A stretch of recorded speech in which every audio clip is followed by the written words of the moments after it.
Garantir la stabilité politique et financière, voilà pourquoi Michel Fourré, maire de Sens depuis 6 mois et la démission de Daniel Paris, est candidat à sa propre succession.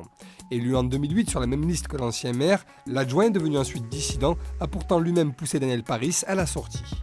Les gens ont bien compris qu'on a essayé de changer la ville, on a essayé d'arrêter ces investissements pharaoniques et qu'on a voulu remettre les finances en bon état. Je pense que c'est ça. En plus, c'est devenu plus apaisé, la ville, parce qu'on a essayé de calmer le jeu. Elle aussi démissionnaire il y a 6 mois, Francis Vexten, pharmacienne de profession, a décidé de partir à la conquête de la ville, mais sans aucune étiquette politique. Fidèle de Daniel Paris et jusqu'à la dernière heure, elle assume pleinement ce soutien, mais veut désormais regarder devant. Ça n'est ni un boulet ni un héritage particulier à porter. J'ai fait partie de cette municipalité, j'ai assumé les engagements qui étaient les miens avec loyauté et détermination jusqu'au bout.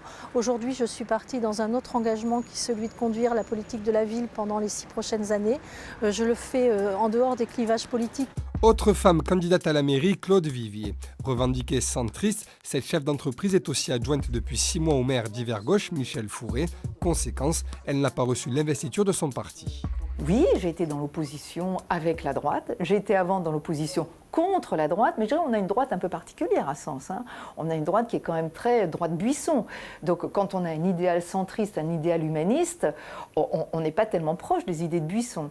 Quant à la gauche, on a une gauche qui n'a jamais eu d'ancrage vraiment stable. Ici à Sens, on a plutôt une société civile qui est centriste. Pascal Simon, lui, est le candidat du PS et du PC. Ingénieur dans le civil, il croit aux chances d'une liste de gauche à Sens et veut en finir avec ces mandatures qui ont, selon lui, abîmé la ville et ses habitants.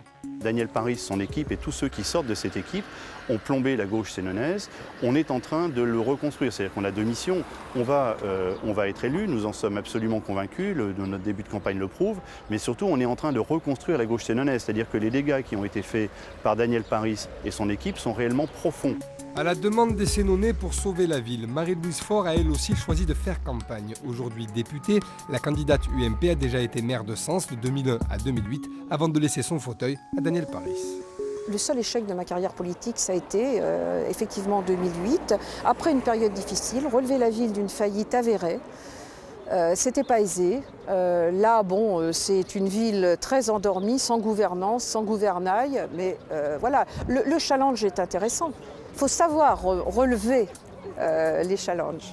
L'heure venue du Front National à Sens. Édouard Ferrand en est persuadé, sa liste va s'imposer et lui se voit déjà maire de la commune. Face aux nombreuses candidatures et au ras-le-bol des électeurs, le parti de Marine Le Pen incarnerait un changement radical.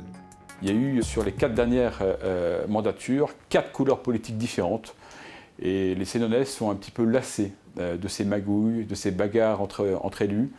Et je pense qu'ils ont envie d'un véritable changement et les seuls qui n'ont pas encore été aux décisions à la mairie de Sens, c'est le Front National. Avec 3 hommes et 3 femmes, ils sont donc 6 en tout à Sens à partir à l'assaut de l'hôtel de ville. Tous se voient évidemment au second tour et parient sur la volonté de changement des Sénonais. Reste à savoir si les électeurs se déplaceront ou pas dès le premier tour, le 23 mars prochain.